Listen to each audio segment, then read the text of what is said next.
Hello friends, Kathiawadi કિચનમાં તમારું સ્વાગત છે. તો આજે બનાવીશું આપણે વટાણા બટેટાનું શાક. ઠંડીની સિઝન ચાલુ છે, માર્કેટમાં વટાણા બહુ સારા મળે છે. તો આ રીતે તમે વટાણા બટેટાનું શાક બનાવશો તો શાક ફટાફટ બની પણ જશે અને ટેસ્ટમાં ટેસ્ટી બનશે. તો વટાણા બટેટાનું શાક બનાવવા માટે સૌપ્રથમ ઇન્ગ્રીડિયન્ટ્સ જોઈ લઈશું. તો ઇન્ગ્રીડિયન્ટ્સમાં શાકની ગ્રેવી બનાવવા માટે લીલા ધાણા લેવાના છે, 1 ઇંચ આદુનો ટુકડો લીધો છે અને સૂકું લસણ લીધું છે, 1 મોટું ટમેટું લીધું છે. તો ટમેટાને પહેલાં જ કટ કરીને રાખી દીધું છે. 2 ટેબલ સ્પૂન વટાણા લેવાના છે.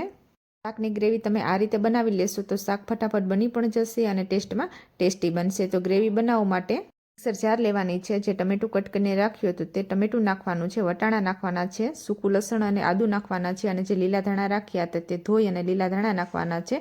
2 થી 3 ટેબલ સ્પૂન પાણી નાખવાનું છે. પાણી નાખશો તો ઇન્ગ્રીડિયન્ટ્સ છે તે ફટાફટ પીસાઈ જશે. મિક્સર જાર બંધ કરી અને આ રીતે ગ્રેવીને પીસી લેવાની છે. શાકની ગ્રેવી તૈયાર છે, થોડી વાર માટે સાઈડમાં રાખી દઈશું. શાકને વઘારવા માટે તેલ લેવાનું છે, 1/2 ટીસ્પૂન જીરું લેવાનું છે અને 1/2 ટીસ્પૂનથી પણ સાવ ઓછી એવી હિંગ લેવાની છે. લીલા ધાણા લીધા છે તો લીલા ધાણાને પહેલાં જ કટ કરીને રાખી દીધા છે અને 3 મીડિયમ સાઇઝના બટેટા લીધા છે તો બટેટાને પણ પહેલાં બાફીને રાખી દીધા છે.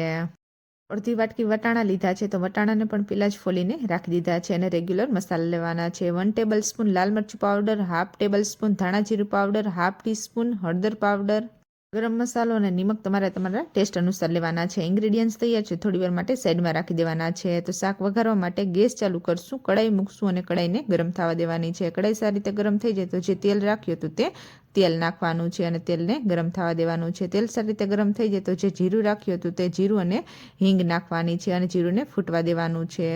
જો તમારે ગરમ મસાલો આખો નાખવો હોય તો તમે વઘારમાં આખો ગરમ મસાલો પણ નાખી શકો છો. તો જે ગ્રેવી રાખી હતી તે ગ્રેવી નાખવાની છે અને ગ્રેવીને સારી રીતે મિક્સ કરી દેવાની છે. ગ્રેવી સારી રીતે મિક્સ થઈ જાય તો જે રેગ્યુલર મસાલા રાખ્યા હતા તે રેગ્યુલર મસાલા નાખવાના છે. તો લાલ મરચું પાવડર તમે જેટલું તીખું ખાતા હોય એ પ્રમાણે તમારે નાખવાનું છે. તો જે વટાણા રાખ્યા હતા તે વટાણા નાખવાના છે. તો બધા ઇન્ગ્રીડિયન્ટ્સને સારી રીતે મિક્સ કરી દેવાના છે. ઇન્ગ્રીડિયન્ટ્સ મિક્સ કરી અને 5 મિનિટ માટે ગ્રેવીને ઢાંકી અને ચડવા દેવાની છે. આ રીતે તમે કડાઈને ઢાંકી દેશો તો તેલના છાંટા છે તે બહાર ઉડશે નહીં.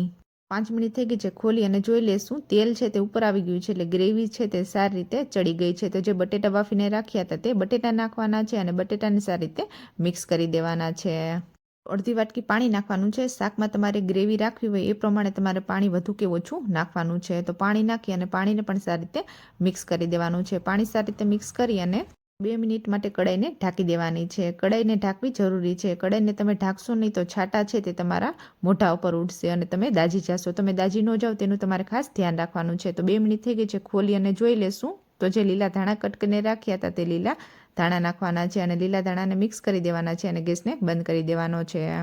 માર્કેટમાંથી વટાણાની સિઝન જાય તે પહેલાં તમે પણ એકવાર આ રીતે વટાણા બટેટાનું શાક જરૂર ટ્રાય કરજો. આ શાકને તમે પૂરી અને પરાઠા સાથે ખાશો તો શાક ટેસ્ટમાં ટેસ્ટી લાગશે. અને જો તમે આ રીતે વટાણા બટેટાનું શાક બનાવ્યું અને તમારું શાક ટેસ્ટમાં કેવું બન્યું હતું તે મને કોમેન્ટમાં જરૂર કહેજો. કોમેન્ટ કરવાનું ભૂલતા નહીં.